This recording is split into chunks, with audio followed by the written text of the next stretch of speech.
Today's latest top stories from Blue Eye Media.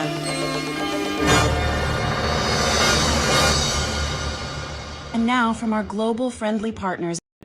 Canadians are really focusing on right now, which is watching our nearest neighbor slip into totalitarianism. When we see people being pulled off the streets, when we see people at universities being grabbed, detained, rendered, and kidnapped, and then we see Kristi Noem, the Homeland Security boss, doing this really disgusting video in front of half-naked men in an overcrowded El Salvadorian prison cell. We're looking at a nation that we don't understand anymore, and we don't want to be like that nation.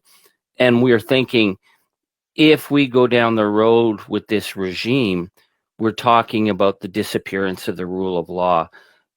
And that's deeply offensive to us. It's deeply offensive to our friends in Europe. It's deeply offensive to our friends in Australia and Japan and elsewhere.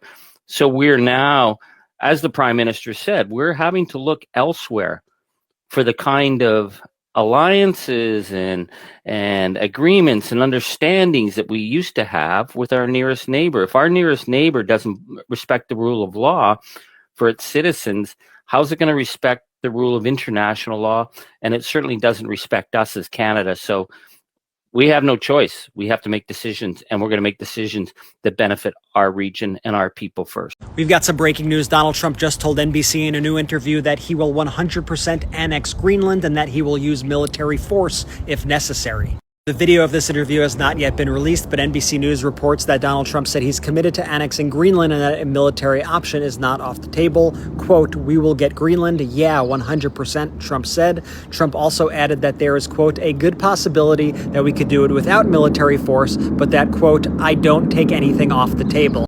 This comes just a day after J.D. Vance and Usha Vance were basically run out of Greenland, not allowed to actually go to the capital. They were instead forced to go to a U.S. military installation in the territory. Nobody showed up to greet them. Nobody wanted them there, and there was incredible backlash in the territory. This is Neri Alvarado. He's currently sitting in a prison in El Salvador on Donald Trump's orders because his administration thought that he was part of a gang. Many of his family members believe that the Trump administration thought he was part of a gang because of his tattoos, like this one on his body. Now, in reality, this is an autism awareness tattoo with his brother's name on it, who is autistic.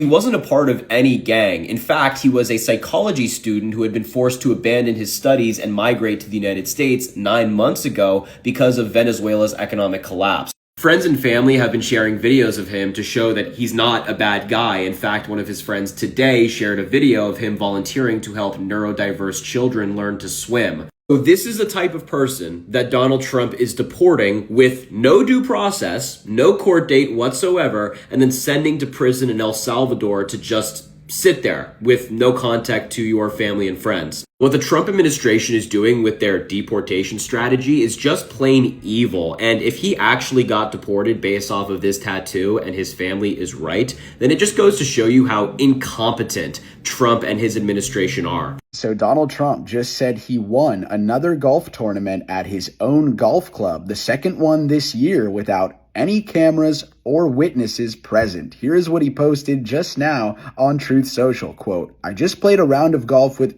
Alexander Stubb, president of Finland. He is a very good player, and we won the men's member guest golf tournament at Trump International Golf Club." All right, if true, which I highly doubt it is, this would be Donald Trump's second tournament win of the year, not to mention all of the other tournaments that he has bragged about winning over the previous years, which would make Donald Trump one of the best senior golf players in the country. And okay, secondly, more importantly, this is how Donald Trump is spending his time as president of the United States. Not by lowering grocery prices, not by lowering gas prices, not by reducing the cost of living, not by introducing a healthcare plan, and not doing anything to fix the stock market that he has wrecked with his tariffs, and not doing anything to fix the relationship with Canada that he has destroyed. No, he is using your and my tax dollars to play in golf tournaments at his own country club and then brag about winning those tournaments. We're getting fleeced so hard by this man. Follow Blue Eye Media for exclusive insights and breaking news sources from global-friendly outlets that you won't get from the mainstream TV and radio outlets of America. Learn how to play the flute of the globe and learn the real truth.